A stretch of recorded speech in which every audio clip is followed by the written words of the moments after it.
Ṣẹ̀kẹ̀rẹ̀ lọ bá jó, ṣẹ̀kẹ̀rẹ̀ lọ bá jó, olúwa mi ò dìde ojú ṣẹ̀kẹ̀rẹ̀.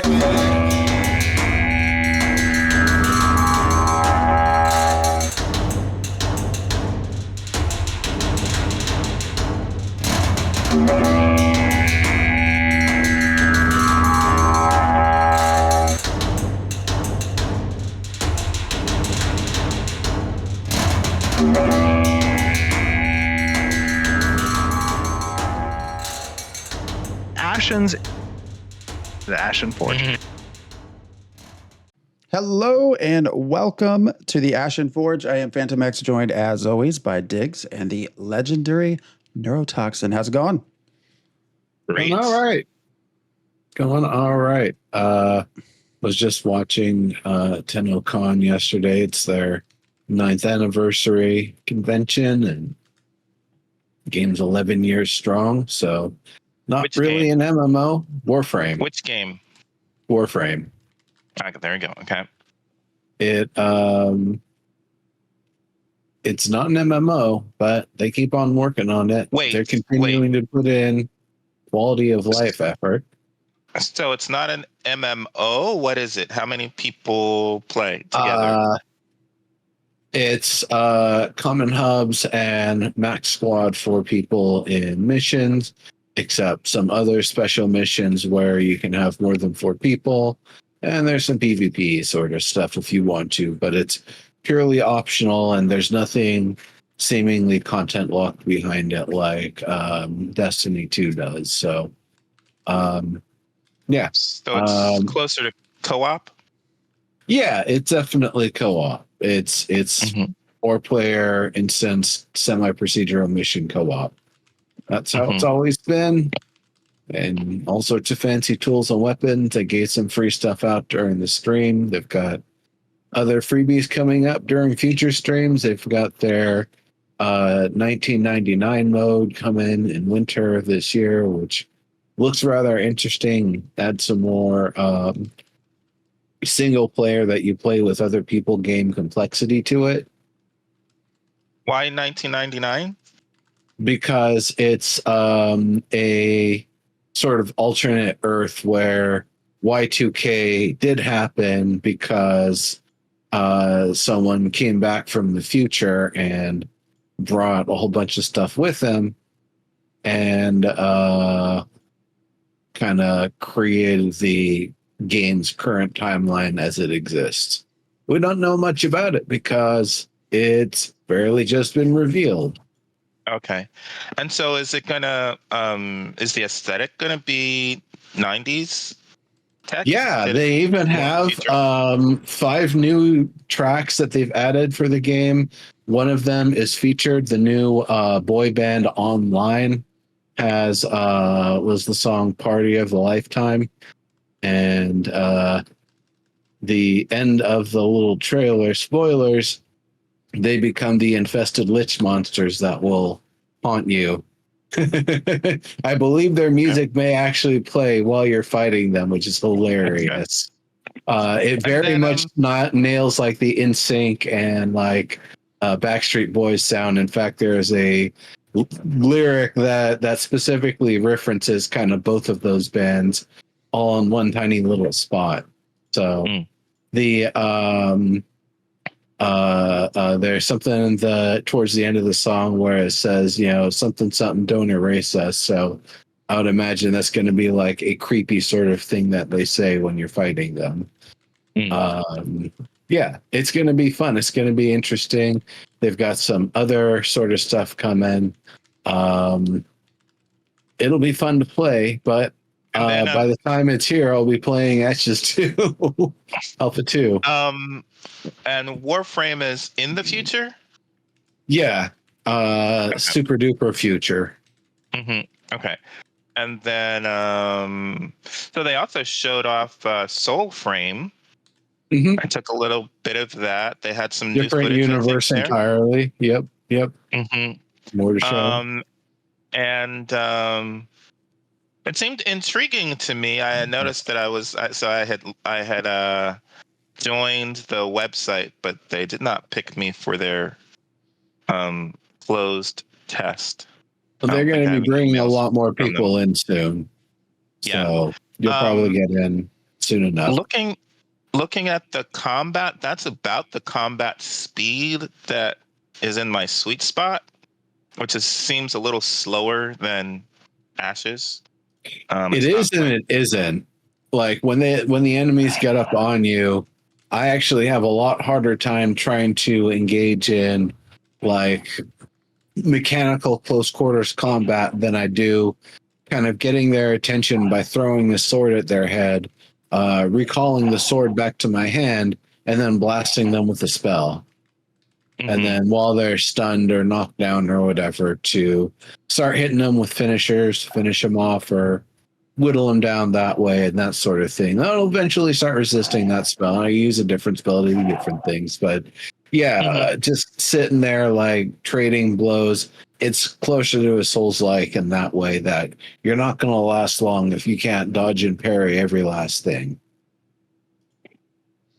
Yeah, I mean, I guess I just mean the well, I don't even know I don't know if I saw anybody die. So I don't know about the TTK. I just mean like in between swings. That being said, and switching over to where I saw Phantom playing Pantheon.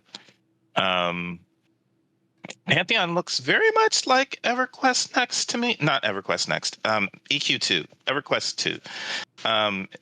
What I saw you playing, just the graphics of it, looked a lot like EQ2 to me. And then the combat is very slow. You don't think so? No, I mean, EQ2 is much more realistic. This is cartoony. Actually, some of the animals are in a blocky shape too, which is interesting. Geometric. The other one was Quinfall that you were playing recently, and I played that for a moment, and I didn't really see myself coming back to it. Yeah, I made a character in Quinfall and didn't enjoy character creation. I think might have had the worst character create. I love the character creator. That's fun. Yeah, I couldn't do very much with it. I think the hairstyle, I couldn't really. I mean, I picked something because I didn't have a lot of options. But let's see.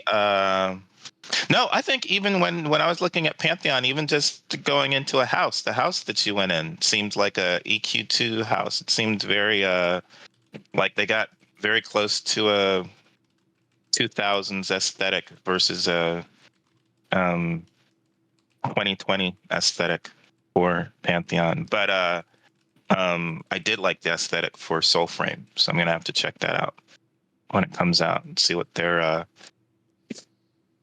class system is like. I'm not quite sure they have classes, but well, you pick you pick which affinity that you use, and it'll put your arm type out.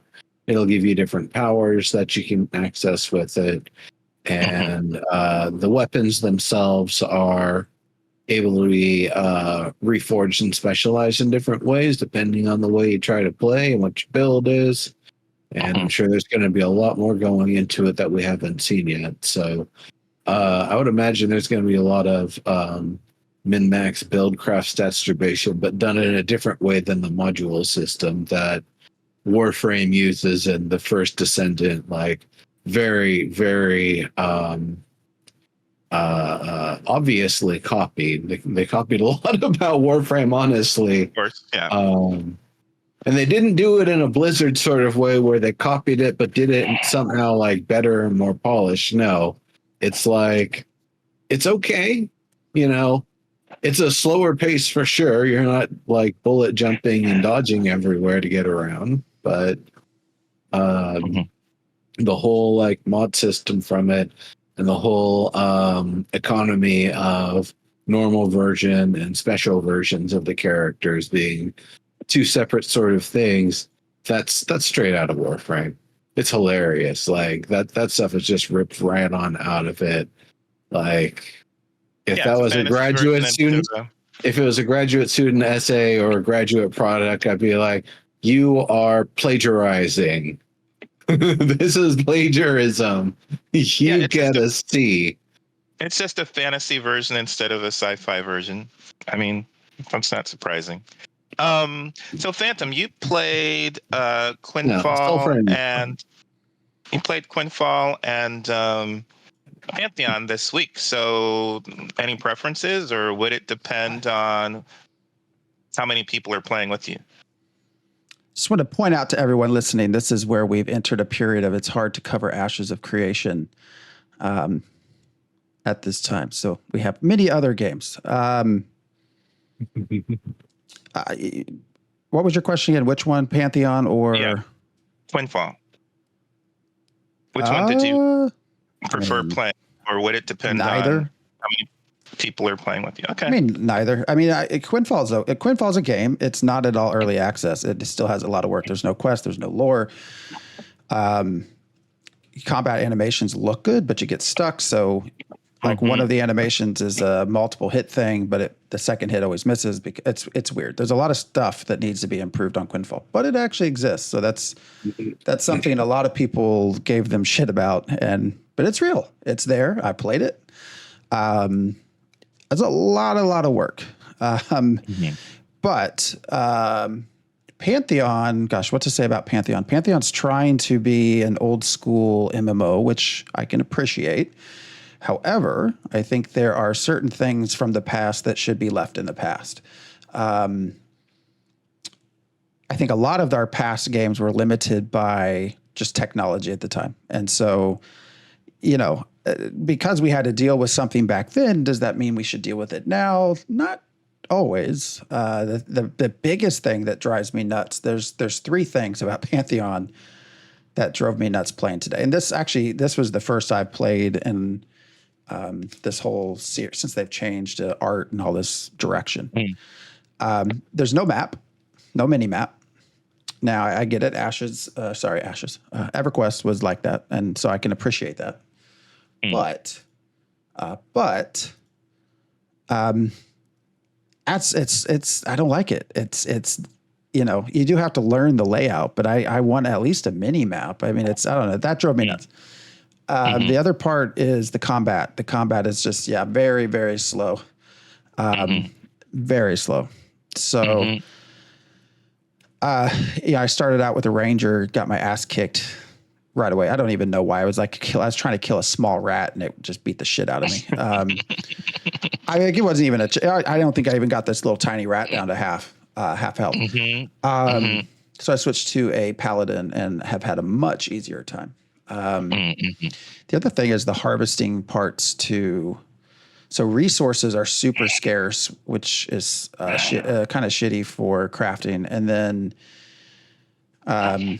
harvesting is also takes for freaking ever. Anybody that was watching me today play, like harvesting took just like trying to get a skin off of an animal took just as long as actually killing the animal. So I don't know. It is what it is. It's a small group. They're doing what they can. I mean, realistically, it's a much different ratio.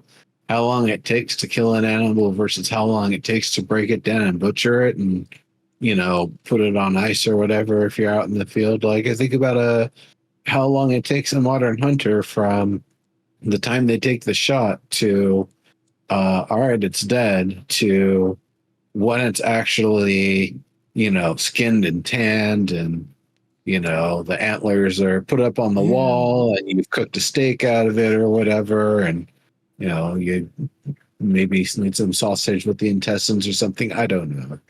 I don't know what hunters do with the whole deer, but I hope they do a lot. But that goes into whether or not you want an RPG or a life sim. Yeah, that's true. And that's one of those things where I can see, not necessarily to use risk reward, but for Ashes, something where if you do want to break down different parts and different components and try to preserve other parts of it along the way, you have to do it in a certain order.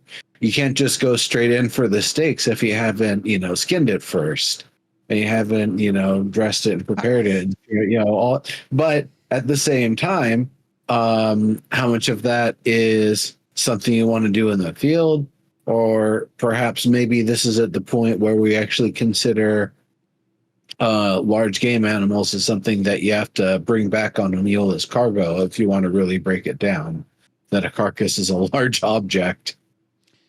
What I should have done, I don't need super realism. I don't know. There are sim games out there. I don't know that I necessarily want a full on sim in an MMORPG. To a degree, I think it could be interesting, but I don't know. Yeah, and I think I would rather do that. Have cooking be more intensive, or have alchemy be something where I'm spending more time fiddling around with stuff than skinning for some reason. I mean, I don't know. I don't need this, but I guess people who like to hunt, maybe they prefer skinning over cooking, and they'd want to spend time doing that. But I'd rather feel like I'm, well, again, and because, right, I'd rather be in a lab than out in the woods. So I guess if you'd rather be out in the woods than in a lab, then you want your minutia and out in the field. Okay. What I should have done is to leave on the Ashes of Creation tag and just play Pantheon and just confuse people. Oh, I still got the Q thing on here. All right, I gotta take that off. Mm-hmm. So we can try to get some Ashes discussion in here. Yeah, I was gonna say we can switch over now. I was just wanting to kind of get some feedback and kind of compare that over to what we're hoping for with Ashes. Okay. Yeah, I don't know. Ashes. I don't know that I compare anything to Ashes. That's the hard part. Like, Quinfall is so different, and Pantheon is so different. I mean, it's so hard to compare any of those. But so it's comparing perhaps features instead of the whole game would be the way to assess it. Even then, so. Well, I'm just saying, like, when I look at Pantheon combat, I'm like, oh my God, that's too slow. And then I think Ashes might even be a little bit too, well, there's way too many people, I think. I'm not a fan of 250 against 250. Like, when I look at Throne and Liberty and I see these, like, literally massively multiplayer combat, I don't want massively multiplayer combat. That's not my thing. And I actually prefer smaller groups over massive groups when it comes to combat. But I think Ashes is maybe a tiny bit. I'd have to actually play it. But maybe that's just a tad too fast for me. And when I looked at Soulframe, I was like, yeah, that feels like my sweet spot right there. So those kinds of comparisons for me is what I was kind of going for. But gotcha. You said Ashes look too fast? Slightly. I don't normally, but especially when you get the massive groups, I'm not a fan of massively multiplayer combat. Yeah. I mean, No Wars, 35v35 didn't feel fast. So I don't know. I think that was everybody's worry, right? That your TTK was going to be so fast, and that that entire recording, I think I only died like 8 or 9 times. So only. Yeah. I mean, when you're considering massive battles, I think that's not unreasonable over playing for a couple hours. How much were you getting revived in the field? Oh, none. You respawned at the war camp. So, I think I'm trying to think if there was did the cleric have a revive spell? They had it in A1, if I remember, but maybe they don't have it in A2 right now for testing purposes or whatever. Yeah. So I did do I'm curious. We have a few things we could go over, with factions. I don't know. Did we do camera perspective? That was one of their camera perspective. Like, my answer is yes, all of the above and then some. I like that people can customize, and in particular, I pitch the thing that I tell everybody is give us the ability, either a virtual camera or rather a virtual monitor sort of thing, or actually being able to have a second monitor where you can have gameplay either at the angle that you're playing or perhaps a more cinematic angle where you can turn on and off different parts of the UI, so you tell other people that are watching less information as a result. So if I've got it pulled up and back as far as I can in a big battle, but I've got all the nameplates off, then you don't know who's actually who in it. Or maybe I've got some of the nameplate information on, or I can have it all off and all the UI off on that one. So the one I'm streaming is just this intense battle. And there's someone you constantly see who's, it's kind of always following them. But, it's mostly just this big sort of focus, maybe being even able to, whether it's through this or even just in normal gameplay, actually adjust your FOV on the fly. So if I have it zoom up and back, I can also widen the FOV, have a better commander's view sort of thing. But at the same time, I also understand potentially using line of sight to really limit what you actually can see. There's a lot that probably goes into using that in the replication layer that might actually be less efficient. So I could see how they might not want to do that. But it's something where I definitely like having camera options, being able to have a second screen to broadcast a less informative version of gameplay on is a nice feature to be able to let people stream with their buddies and do the things that they're doing, but you don't actually know exactly where or exactly all the names and all of that. It's somewhat obfuscated. You'd have to really know who they are and where they're at to be able to stream snipe them, for example. Diggs, what do you think? Well, it becomes interesting because since it's massively multiplayer combat, people who enjoy that are going to want to have cameras zoomed out a lot so they can see the battlefield. And I think it, is more of a RTS kind of view in my view. But for RPG, I prefer to have a camera closer to my character, so it seems like it's more like a TV show or a film that's following the main character, and you're switching between single shots and zooming in for double shots and things like that. But also, I don't think this is really going to be a thing with Ashes, but one of the things that frustrates me in a lot of MMORPGs is having the camera locked always behind my head in a way that I can't move it around to the front, so I can cover having my character running towards the camera. Especially in combat, it flips around to the back and I'm not able to get shots of, fully frontal shots of my character in combat. So that's my big hang up. That's what I'm looking for usually in MMORPGs, is the ability to flip the camera around and have different angles during combat. And then I normally don't zoom all the way out, but I can see how if you're trying to capture a battlefield of 250 against 250 or 500 against 500, then you want to be able to zoom out so you can really see that battlefield. Yeah, what are your opinions? I can never. I've never ever been a fan of first person stuff. So I like to have third person camera perspective, kind of looking down. Or I don't really like the shoulder. You have some that are kind of to the side a little bit. I'd rather just be more or less dead on. But I'd like the option, I guess, of zooming into first person. I'm not really going to run around in first person, though. That's probably because I was scarred for life in my first entry with EverQuest. My uncle, watched him play. It's 1999. He's like, "Oh, you gotta play." I'm like, "All right." I get home, get the game, get going. He's like, "You gotta find me this."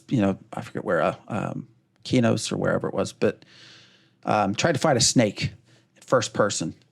Kicked my ass, died, had to run back again, died, had to run back. I was this close to quitting when I realized you could switch to third person and I could actually see a little bit better as to what I was doing. But how did that relate to like playing Doom or Duke Nukem? I've never been a big Doom person, so. Yeah, I think it's kind of a sign of the times, maybe. Because that's the way you would have been playing Doom, and Doom was super big, like I don't know, 5 years earlier than that. Doom and those real first person players where you go in. So that was the perspective. It was very simplified though. There wasn't really much of a look up or look down unless you're at like a staircase or something. You automatically jumped everything. No matter if it was elevated or not, there was only one level. You didn't have tunnels going underneath things because the map files weren't designed to support that. So Doom, you have big things everywhere. There's nothing small. You're not trying to look down at a snake at your feet or anything. Everybody's big. Everybody's easy. If somebody's above or below you, you just line up approximately where they're at. It'll aim up or aim down and shoot at them for you. So, Doom was a very simplified model because even though there were ramps, it was effectively one flat surface with some variation to it. Like, you couldn't shoot through something and get somebody on the other side unless it was like a mesh material that was designed for that or whatever. But it was the design of the times, and it was made simple enough that you wouldn't have issues like that. Trying to take that sort of modality and apply it to an MMORPG, it just seems wrong. Like, why'd you even spend all that time making your character if you can only see them on the character select screen? Yep. So it's really, it's a good thing that it wasn't just a first person only game. But I would say, it comes with the type of game. Like PlanetSide 1, you could turn it into third person, but you couldn't really aim much. Like some people were able to exploit it. But for the most part, you're going to be in first person. If it's a very shooty game and there's, good visibility on your targets, like something like Neocron, like is being mentioned in chat there, you're going to, the FPS part isn't so bad because you're going to be able to see your targets. There's a limited set of interfaces you're going to do with it. You aren't doing a hotbar dance. You're firing a gun at a target. Simple point and click interface. It's a different sort of thing. Trying to put an MMO where you're doing the hotbar dance, where range matters, where anticipation matters, and all that sort of stuff. Yeah, it's real hard to do in first person. That's real hard to do in first person. Yeah, I think it also becomes claustrophobic if you got to do it in first person. I know a lot of people don't like that either. Yeah, I didn't motion sickness too. I didn't feel frustrated when I was playing EQ for the first time, and I was playing that in first person because that's the way I played other games like Doom and whatever. So it just felt great to be running around in a 3D fantasy world that was very much like Dungeons and Dragons. But it didn't take too long before you run into third person and you're like, and so I mean it's interesting too because I did kind of feel like third person was a little bit of a cheat for a while. But, I think one of the problems for me with first person was I think I was fighting lions, so I'd be fighting a lion and doing pretty good, and I'm getting close to dying, and I finally kill the lion, and I'm like, great, I just made it, and then I die, and when I die, I find out, oh, there is a lion behind me also. Kidding me. I just didn't realize it because I was totally focused on what was in front of me. So yeah, having the camera out even just a little bit behind me so that I can see that paw hitting me on the back does give me more information. That's one of the things about your health bars and all that stuff. People say they wish they didn't have health bars, and health bars are there because we don't have all the senses, and just because you may see some blood splatter on the sides that indicates that you're getting hit, that doesn't necessarily tell you that you're getting hit from behind, right? So there's kind of extra stuff that we need to be able to gauge in the UE to help us understand what actually is happening to our characters and other characters, because we don't have all the senses that would be providing us with information about not only our own health, but the health of our targets. Shipple said it, first person, just add rear view mirrors. That would be an I have to say, as strange as that sounds, I would love to see what that's like. Well, I say it's like a racing game. To be able to see people sneaking up on you, that would be very interesting. I put in chat, I also, when we just start talking about just overall views, I really, really dislike the isometric views. I don't know. I just hate not being able to rotate the camera. It drives me insane. I like to see what I'm walking towards, and when I have to wait for certain tiles to sort of show up in front of me in order to know what's there, that also drives me nuts. I feel like there was there was an MMO that came out that's been having a hard time. Was it Fractured? I think they had an isometric view, and I just no thank you. Yeah, doesn't work, especially if you can't rotate it. That was one of the reasons why after playing Final Fantasy Tactics, I went back and played Tactics Ogre, and it's like, what the crap is this?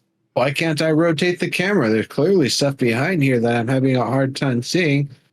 What in the bastard hell is this? Like, I thought this game was the archetype that everyone, that everything else was built on.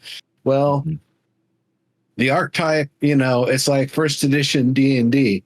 Yeah, it had a lot of problems, and it was about adventuring, but you're going to die a lot. And like, if you don't, I can't remember. Somebody in chat remind me. Is it that you're supposed to nail the doors open so you can't be ambushed, or that you're supposed to nail the doors closed so you can't be ambushed? It always confused me because I always thought it was one, but it turns out it was the other. Anyway, like, wacky mechanics like that, we've come a long way to make it a more fun sort of game and more playable. And so, seeing things that are, progressively better than things that have been done before that weren't as good, it's always nice to see. Yeah, sure. Like a rear view for first person mode would be kind of interesting. Again, I go back to the idea of being able to have, two cameras, so you could have one that actually is like your pulled back view, so what's going on, but you also have your first person view, because that's what you're recording is a combatant fighting in first person. Or maybe you do it the other way. You use your actual gameplay camera, and the secondary camera is the one that you've got with the first person mode. So it's just this clean broadcast of, whomever the fighter fighting this gnarly battle in first person, which you would normally never be able to see in an MMO because everybody's all pulled back and zoomed out. So, again, I think that'd be a great thing for them to do for the cameras, being able to have a secondary camera system. Now, I understand it's going to add some extra rendering load potentially because you've got to render this different camera in the scene. Fortunately, it's loading from the same pool of data that's already more or less in play. So I would imagine it's not going to be a huge performance hit on the network side, but perhaps if you're running the game on a potato, adding a second screen to your potato is not gonna do it. By the time it releases, I'm definitely planning to get something better than the 2080 I got used off a buddy when he upgraded his. But for now, it plays, and decent CPU and buttload of RAM and 28 gigs of stuff that's fairly fast and low latency. So, I'm mostly ready. I haven't played since Alpha 1, so I'm eager to see how it performs now. I don't have a 4K monitor, and I don't think I'd run one anyway. I don't need it. Well, I think isn't the joke that you can just wait for the 6000 series to come out? Are they 10, just 000. skipping 5,000? Yeah, the joke being it's going to be a bit before you have to worry about it. But I mean, I guess everything kind of full shifted when crypto started kind of losing popularity. And so I guess, AI is the big technology everyone wants to lean into. And so I don't know what's going on with, things in the background. Chat there, Paranaut saying 5,000 series comes out at the end of this year. So cool. I'll keep an eye out. I'll wait like a year or two before it's come down in price, perhaps, or we've figured out which ones are the good ones and which ones are the lemons that you're not supposed to get. But I guess there was that other subject, factions, that you guys wanted to talk about a little bit. And just touch on that a little bit. Before we talk about the forum post, which we can bring that up and quote the original post if we want or not, but Stephen has said that it isn't just a faction or two, that there's layers and layers of multi-factionalism, all of the different groups and organizations and alliances and trade groups and everything that you're part of and citizenship is all different layers of factions. And beyond that, if you need more people than your alliance to band together and, whoop ass across the server, well, you might not have as many formal systems to be able to recognize people that are part of a friendly alliance from a distance. And there might be conflicts where you're just, on different sides of things, and that's fine. But by and large, it's the idea. In fact, I could actually see that being part of it, that you have people sign up specifically to be patsies because they want a defense to fail to knock the place over. And so, that's part of the whole gig of it, is that you have enough people that they can be residents of the place you're going to knock over, have them all sign up for the battle, and then just, go have a smoke break in the jam session or whatever while the other team wins. I don't think the idea of having forced factions, 2 factions, 3 factions, 1 faction per race, that I don't think any of that is necessary or good or useful, because it starts pigeonholing players right from the start. Go ahead. I was gonna say, let me read the post so that everyone knows. Yeah, I know a lot of people don't necessarily go to the forums anymore. This was by Death Wish. It says, probably the most important feedback I will bring over to AOC. If you're not a part of the mega server multi-guild that controls the server, you are not allowed to play the game. Meaning you either get the... Let me interject real quick. This is coming from experience with Throne and Liberty, by the way. Yeah, that yes, that's a part. Meaning you either get the benefits of being the #1 guild on the server, and snowball, or you become content to be farmed by the number one guild. And they go on to say New World had this, Run and Liberty has this, ArcAge 2 will have this, and these games have failed or are going to fail. And then it says add factions to Ashes to prevent this problem. 2 faction is great. 3 would be the best design. So. But how do you do that when you have 5 castles and you have 5 metros? I think that gets to be weird to try and have 2 factions or even 3 factions. It doesn't make any sense. Yeah, if you've got 5 castles and 5 metros, then that's basically kind of giving you at least 5 factions. So I don't know why that's worse than having 2 factions. And then I think it's so I don't like a lot of player agency in terms of I don't think players are great, or maybe I don't even like the kind of I don't think players are great at devising stories and animosity, and it gets into a lot of crazy stuff that I don't like them to get into. But I think versus these, just the way it's baked into Ashes in terms of node conflicts and cultural conflicts and maybe even social org conflicts, I think those are plenty to go on, and we can watch those shift back and forth. It's not as limiting as just having 2. So I'm not sure why we need to restrict to 2 factions. It doesn't actually do anything, and adds only harm and pigeonholing to the game.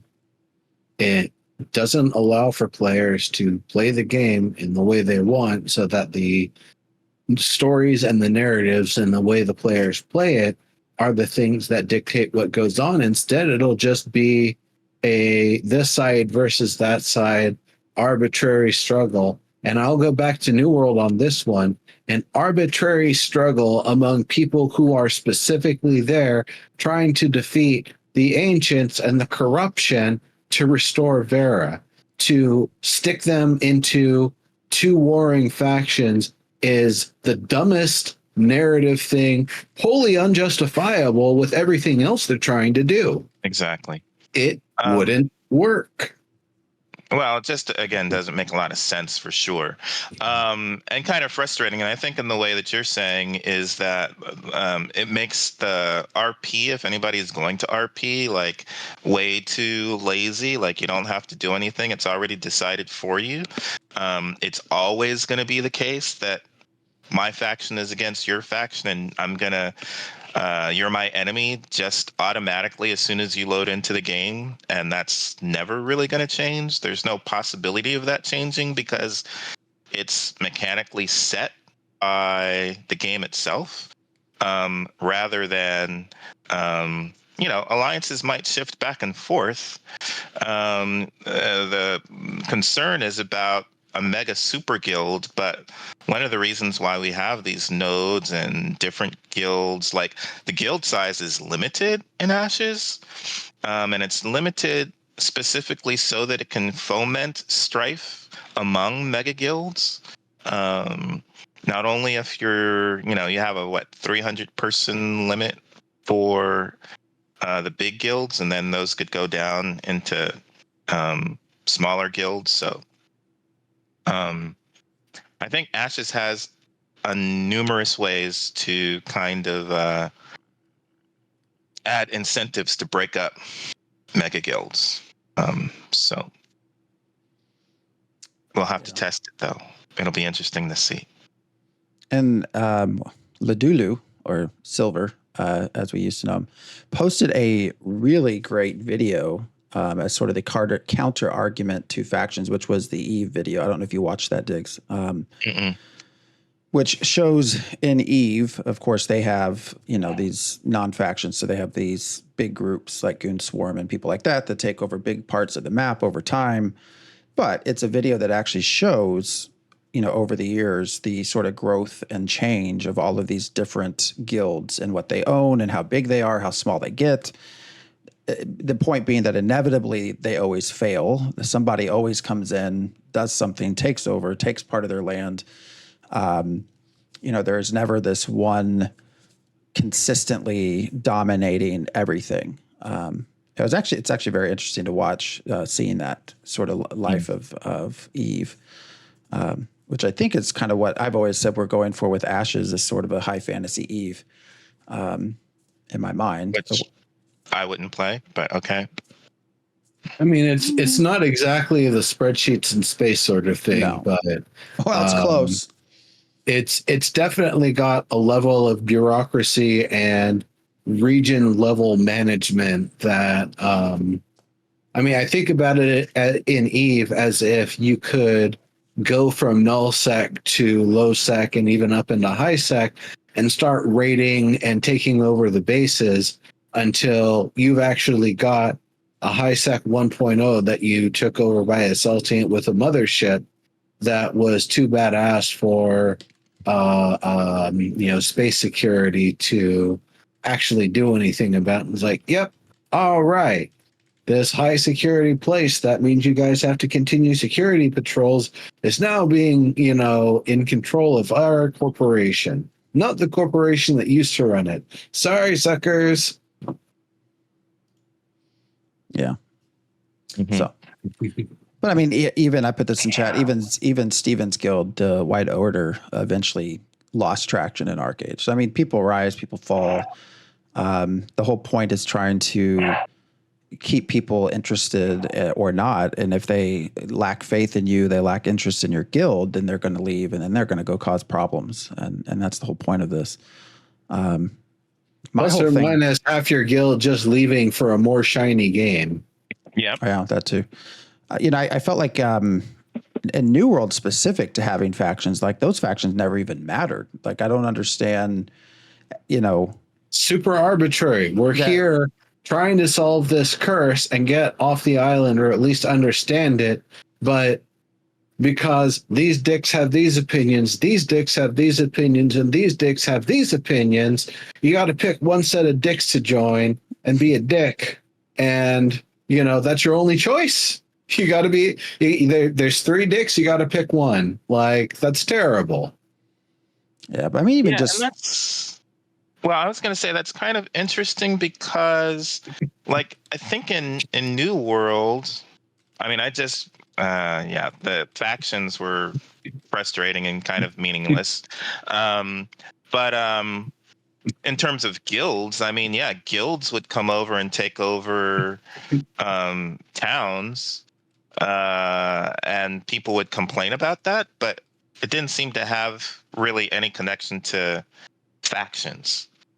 I mean, it's just the guilds came over and took over and did whatever they did. That wasn't really a faction issue, though. Yeah, and the guilds mattered more than anything. I mean, as factions, why I say it didn't matter. Like, if a certain faction owned control of one of the, what is it? What's in Monarch Bluffs or whatever, the major town, and I could still go use their stuff. Like there was nothing that stopped me from going in the town and crafting and even buying a house there or whatever, an apartment. Yeah, setting up residence and everything. Exactly. And likewise, when it got knocked down, there wasn't very much penalty other than, oh no, the crafting station I was using locally isn't there anymore. Fortunately, I can pop open the map, see where those crafting stations still exist, and, do what I got to do to be able to go craft over there now. Not a big deal. Yeah. Or go play another game until your town kind of builds back up again, and then you can start playing again. But then guilds, like you were saying, guilds did matter. If a guild came in, turned up the tax rate super high or whatever, then that would suck. That would cause a reason to kind of come in and want to change what's there. So, which again starts to get away from the idea of factions being meaningful. So. I wanted to ask you both if we can move on from factions. Sure. So I had made a video about alpha key prices. And so the question was, for an alpha, like how much should it cost to play an alpha? Of course, this comes down to, they have announced, Margaret announced that they are going to reopen alpha key sales at some point. It sounds like before Alpha 2, which I think is a whole nother discussion to have. But anyways. No, I think it was actually going to be during Alpha 2, but maybe it's before. I'm pretty certain the way I heard it was before, but I don't know. It would make, to me, I think it would be much better and make more sense to wait. But the question at hand was more so the price. And so in this video, I sort of went back through, looked at packages of other games, kind of what they sold things for, Arcade and looking even at non-MMOs, like Minecraft was it was a weird, like $11.52 or something like that for alpha. It was weird. And it got a lot of varied responses on what would be an appropriate price for an Alpha 2 key. And the hard part here is it is just a key. As far as we know, one thing that came up in the comments that was interesting that I didn't even think about was they said Alpha key, and this is not a pack. So is the Alpha key only for Alpha 2? Or does it also include Beta 1, Beta 2, and release? I thought that was an interesting question because they didn't actually, they just said Alpha key, and technically, technically the other stages here are part of that bundled package. So I guess we'll find out more. Maybe. But what would you think? Well, because it's Ashes specifically, and one of the reasons that Steven says that the prices for the packs were so high is because he wants to make sure that people in Alpha 2 understand that it's an alpha and not just early access to what is essentially a beta. He wants the price to be high so that people understand that they're testing and not playing. Which is why I'm expecting that it should be for Ashes, somewhere $100, $125, somewhere. That's the low end, and maybe higher than that. That's not comparing to other games because Steven had a very specific reason for having the prices set where they were set. So I think just in terms of honoring people who previously bought packs with that being the idea for why the price for access to the alphas was so high, I think that needs to remain consistent and at least be $100 to $125. Maybe that includes the betas. I don't know. I don't necessarily care one way or another there yet, but we'll see. It's an interesting question because I think about it in the context of two different sort of groups. One is fans and enthusiasts who think they want to play the game but don't actually know what an alpha means. And for them, I would say it's probably a bad idea and no price is justified. For somebody who really knows and is following the game, but just recently got into enough disposable, not disposable wealth, but discretionary spending to be able to throw a decent amount of money at something that they hadn't been able to in the past. Yeah, I could see it being of value. If you're a content creator, oh man, is it of value? Because if you're going to be making content based on it, then yeah, it's an investment at that point. And if you're doing the business thing, you can even potentially write off part or all of it. So that's why I'm thinking, honestly, if it's coming with Alpha 2, Beta 1, and Beta 2, then probably worth $100. If it's only Alpha 2, probably only worth 50. And even then, you know, if you're going to charge $50, you could at least comp them like 3 months of live game time when it goes live. Be nice, be a kind gesture. You know, it's not really for me to say. I don't know what economics and price points and what kind of a market beat he's looking for out of it and all of that sort of stuff. So I would expect a range between let's say 40 to 150, and that depends on what actually comes with it. If it's just A2, or if it's A2, Beta 1, Beta 2, or if it's, you know, just A2, but it comes with some extra months when it goes live. You know, all of those sorts of things are good considerations. And the fact that they've been so vague about it, I think, is actually perhaps a wise move on their part, because it gives them a chance to see, well, what's the community saying about it? What are their thoughts on it? And how much of the community is expressing the sentiment, so they can at least kind of get a rough gauge on whether it's something people will accept and defend and justify and back them up on, or if it's something that's going to be so egregious that even the hardcore are like, come on, guys, this is usury. What are you doing?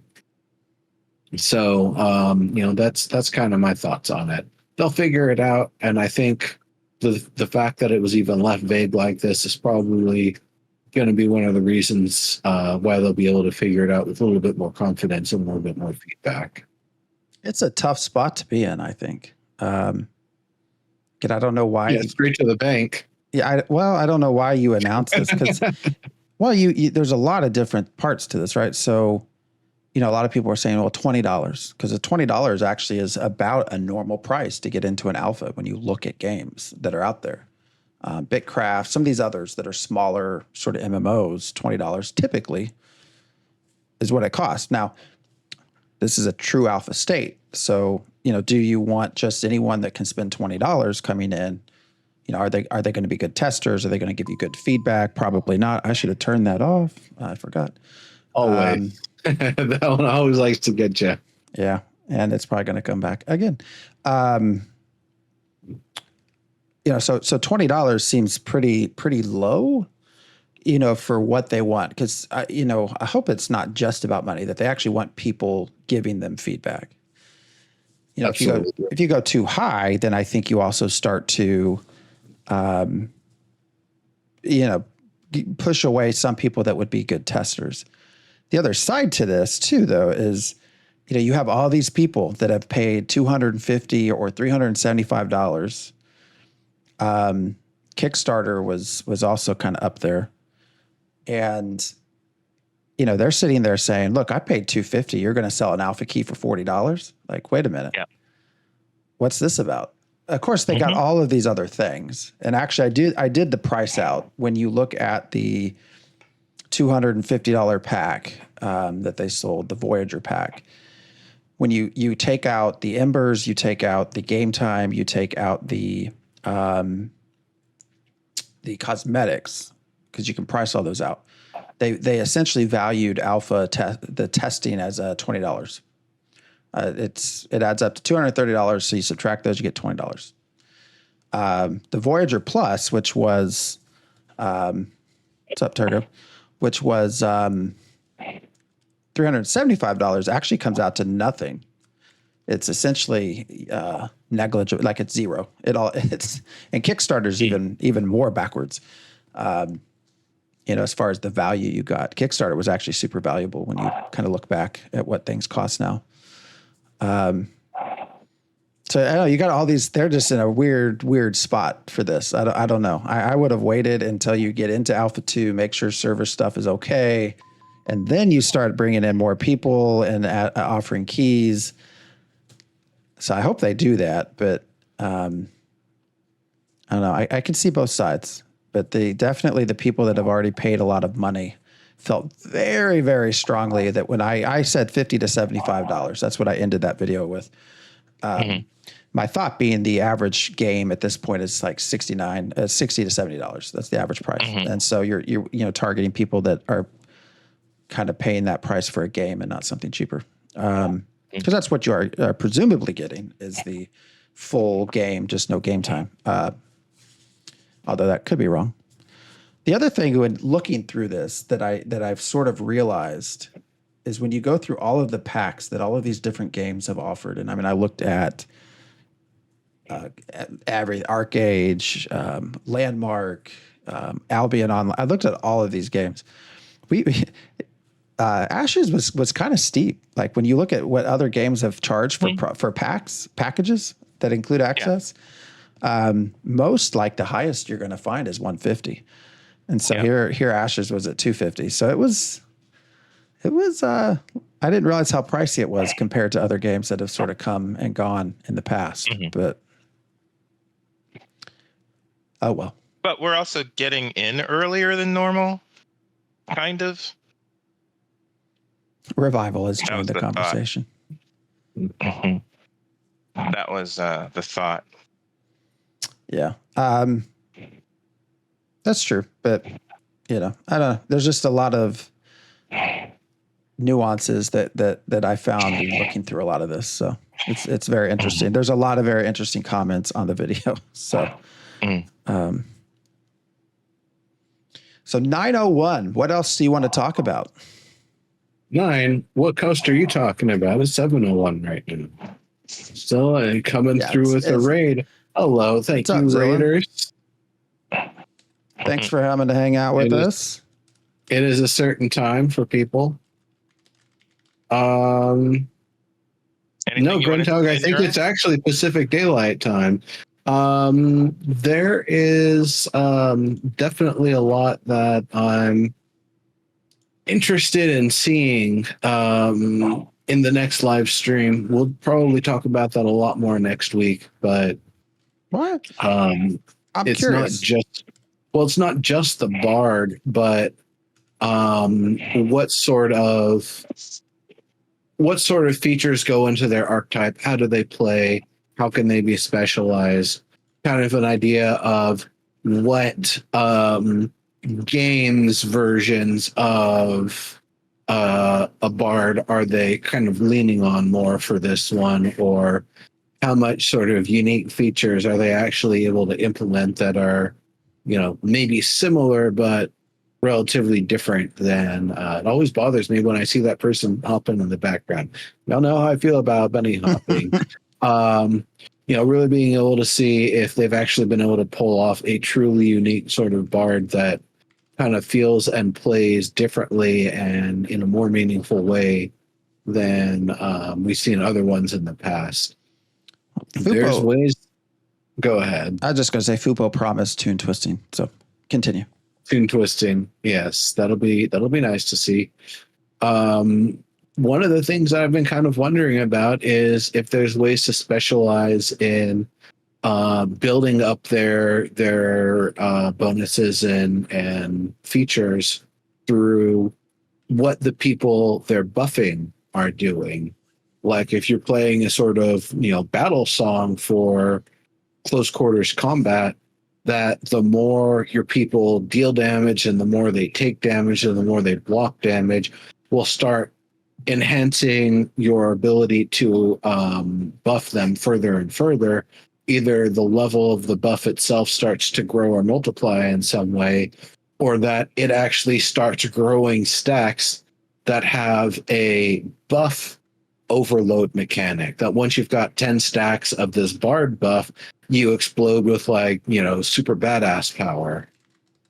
That would be lovely to see. Likewise, if you're more towards where the mages and healers are at in the group and you're giving them more support, the more spells are being cast, the elements that are being cast, the nature of them, whether they're direct damage, AoE, whether they're group healing, whether they're single target healing, CCs, that sort of stuff.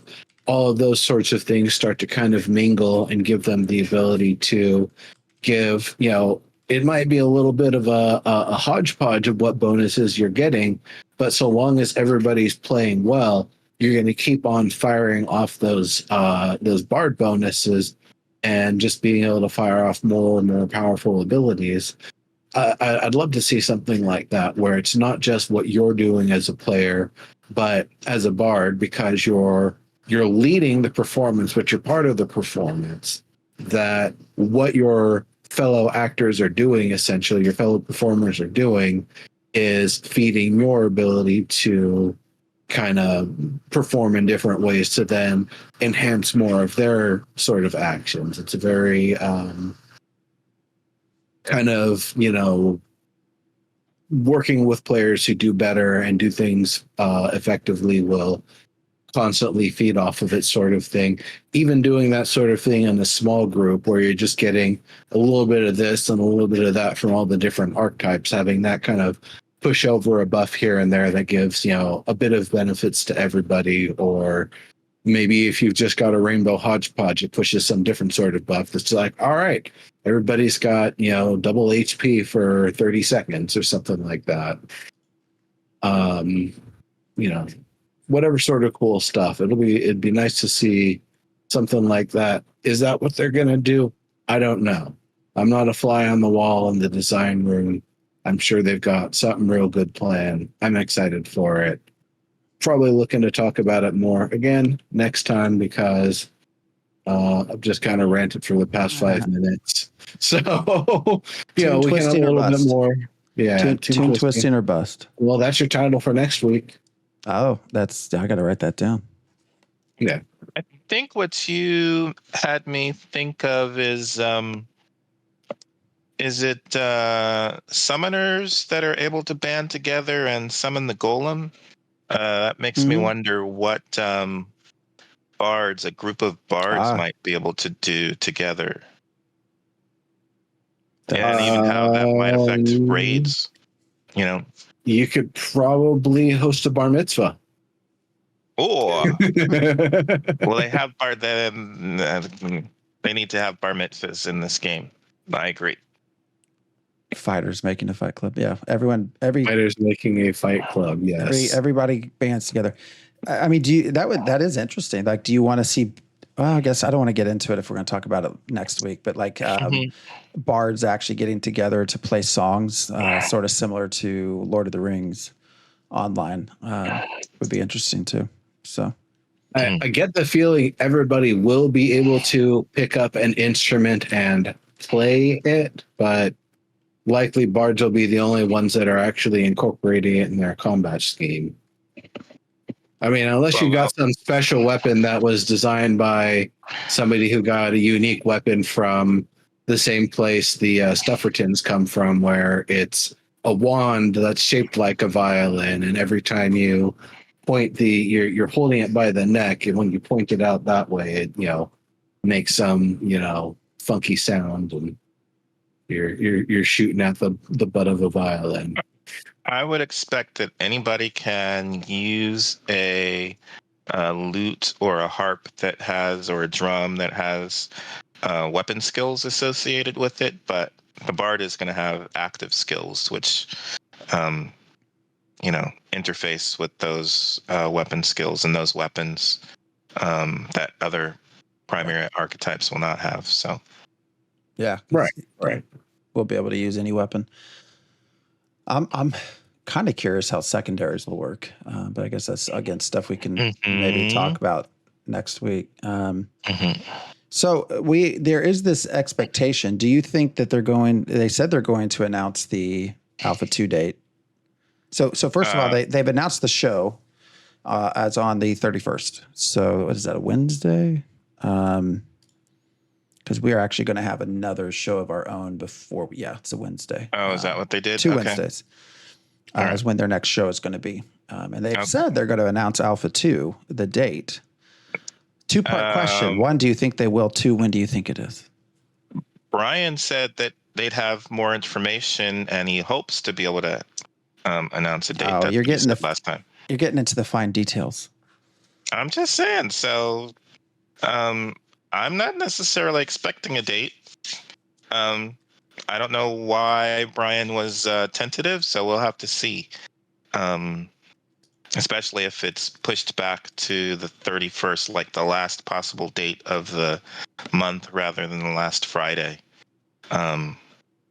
So we'll have to see what kind of information Brian was hoping to look at that would help him decide, but we'll see.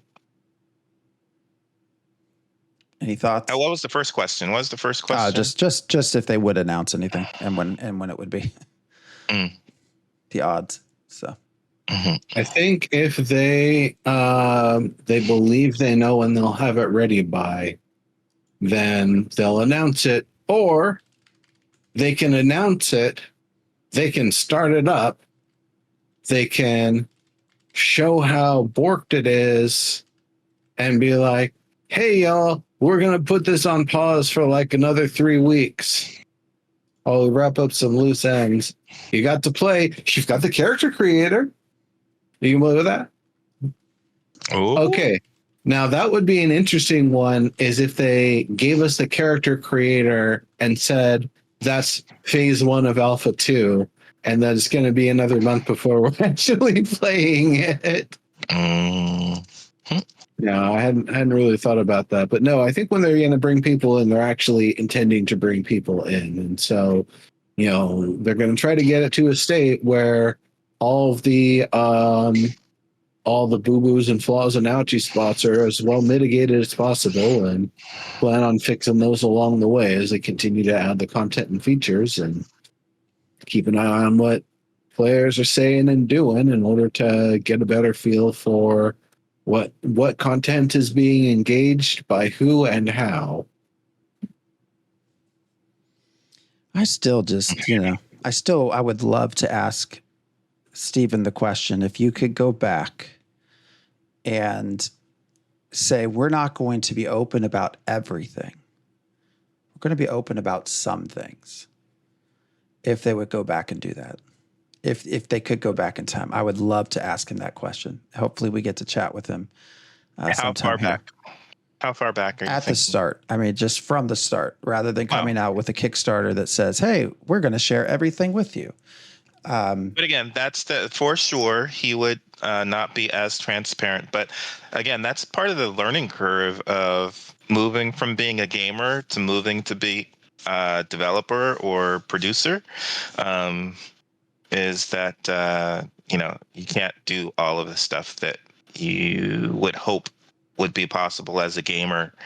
You start learning why people are not as transparent as, and the whole thing with dates is just so precarious, because anytime you announce a date and you miss the date, and you're gonna miss the date, you're gonna miss some dates at least. People are like, you promised.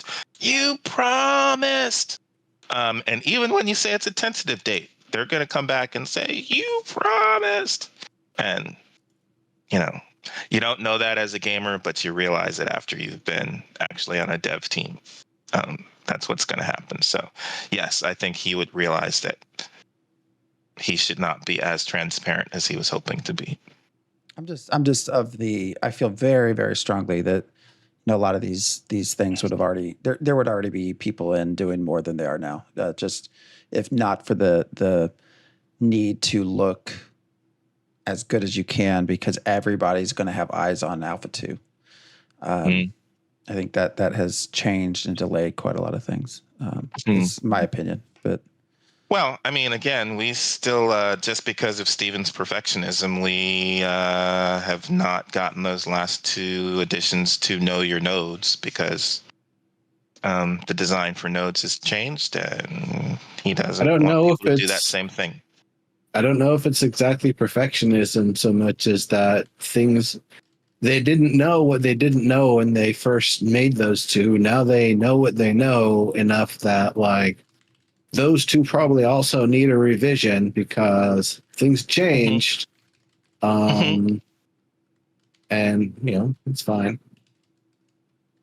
Yeah, it's been 5 years since those came out. So, But I definitely understand the whole, like, change from, the biggest fan and also person funding and also being the CEO, coming in thinking you're going to be the good guy, you're going to do it this way, and it's going to take this long, and everybody's going to love it. And then when it faced the reality of like, buddy, we can't even start building this thing within the first 6 months. We gotta, dig up all the foundations, make sure everything's stable first. Gotta, dig out the sewage drains and everything. Gotta get the blueprints approved by the city and the state and the county and whomever. And it's like, oh wow, so we're not going to build this this shelter for wayward kittens anytime soon, are we? No, we ain't. That's the reality of it. I remember. Go ahead. I had something similar, like I don't know, when I was in 8th or ninth grade, I turned in a paper and it took like 3 weeks to get it back or something. And I was like, what, like this, it's been forever since I turned this thing in. Why can't I get a grade back? And then after college, my best friend married a high school teacher. And I was like, oh, like they've got parents who could be ill. They've got kids who could be ill. They got spouses who could, like, there's all this extra stuff. There's all this other life stuff that could happen. Like, oh, now I kind of understand why, just getting me a grade back might not be at the top of their list, depending on what's going on. They have like lives. It's not, So yeah, just understanding on the other side that things might not be as easy as it seems like it should be. It's interesting. It's been fun to watch Steven grow. It's going to sound probably too personable, but like grow into this role over the last 7 years or so. I know there's not a lot of people I don't know. I don't know how many people in the community were back around then, but watching him change and learn and grow and explain things has been actually kind of fun to watch. I'm pretty sure over 7 years he's learned quite a bit. So, oh, definitely. That's one of those things that wanting to be fully transparent. Well, from the outside, it sounds great, but then once you're there, it's like, I understand why we don't want to show this stuff yet now. Because you look back at when we've been able to talk to him. I mean, there's been years in between, right? We first talked to him when 2018? Mm-hmm. And then this last time would have been last year, right? 20. Yeah. So there's a 5 year span from first interview to last. And that felt very different than the first. And I think a lot of that is just his growth as a head of a studio and, carrying himself, answering questions. So, well, yeah, I mean, we could keep on talking, but there's always the next episode. Yeah, I actually had other stuff pulled up. There was a question about open world raid boss respawn timers. There was a don't even get me started on that, because I go to the idea of is this something where actions matter and things you do are truly done and completed and the next thing can occur, or are there going to be things that keep coming back and coming back and coming back, and they're the same thing, just in a different place, and they change. They might do something that messes up, like, the weather dragon, the ice dragon making the blizzard come through. Sure. You're going to have to deal with it. It's a circumstance.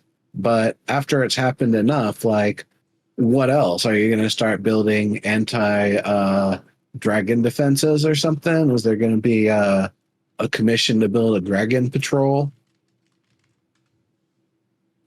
Mm-hmm. Yeah, I don't know. The person in the post was arguing that PvE players would enjoy it more if there was specific raid windows for open world bosses. And I thought, oh, that is such a sweet question. Bless your heart. Bless your heart for asking that question, that you think as a PvE player you're going to have dibs on these open world PvP bosses. I mean, Never ever. Bless your heart. Closer to EverQuest, where people will fight over, who gets to first hit that dragon for their class upgrade quest or whatever. Yeah. I don't know. It's just an interesting question. There was a really good answer. What did they say? Oh, instanced. That the response was you're going to find, your rating's going to be an instance content PvE player, so you can go there. I don't know. I just thought it was funny. Just the person seemingly unaware, or just thought that PvE players are going to be the ones that get to go after all these open world raid bosses. It's like, no, you're going to have to compete there, buddy. You're going to have some PvP fights. So that's the thing is this person says that they're worried about losing our PvE gamers. There's not going to be any PvE gamers, but yeah, if you're coming into this thinking that you're just going to walk in and share loot on a dragon, you're already coming in with the wrong idea of what's actually going on. Yeah. Well, I mean, I if you just want like character rep for being somebody that's helped kill the dragon, you just don't try to tag it, but you throw some extra hits in and like throw some heals on the people that are actually doing it. They might tolerate your presence. You're not getting any treasure from it. You might catch some experience and whatever reputation for helping participate in taking down a dragon. You'll maybe get a tiny little piece up for yourself.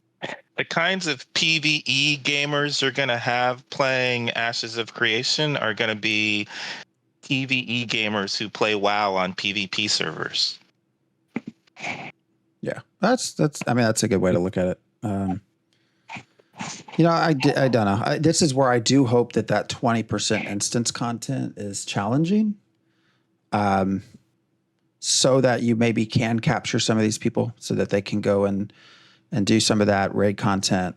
So, I hope there is quite a bit of challenge built into those, because I think that's where ideally those people end up. So. Mm-hmm.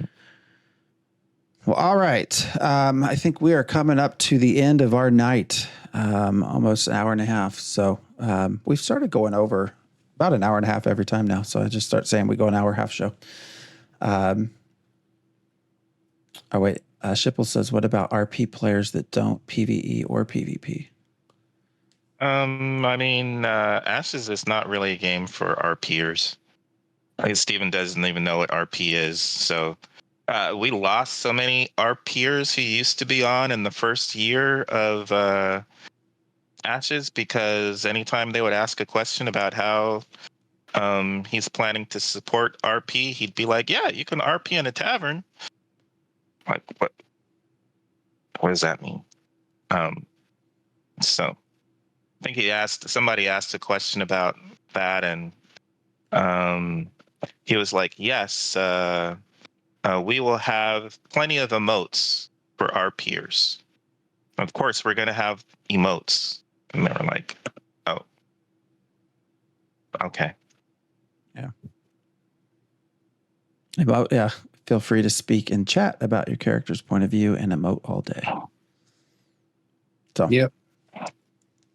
Well, we shall see. We shall see what they bring at the launch day, whenever that might be. So, all right. Mm-hmm. I think we are going to be done for tonight. We do have another show in between the live stream. So I think next week we will dedicate that more to a bard discussion and anything else that does come up. I've been putting some time into making some videos. I love feedback on those things. If anybody has things you'd like me to see me make a video about, let me know. And also, again, trying to stream some, just trying to get prepared for Ashes, get used to streaming, which at times can be an unnatural feeling, but getting used to it. So, yeah. Well, all right, everybody. Where should we push everyone to? Where do you want to raid? Does anybody want to? I don't know if there's any Ashes creators.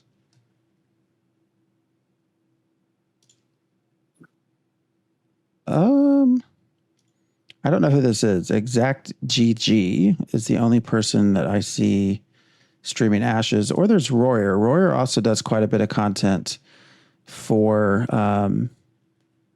Ashes of Creation and is just an overall good dude. So I think if you don't mind, Yeah, they were in chat earlier. yep. So I'm gonna send you all to him Yeah, for that would always be good. some Dungeon Board. Actually, I was watching him play as I was getting set up. It's a lot of fun to watch him play. So, all right, y'all. I'm gonna get this raid started, and then we will get going, and we will see you next Sunday. So, Yep. Mhm. All right. See Now you I got then, the everybody. awkward 5 seconds, 4 seconds, 3. Okay, I got to count down 2, 1. All right, we're gonna raid now. See you. Have a good night.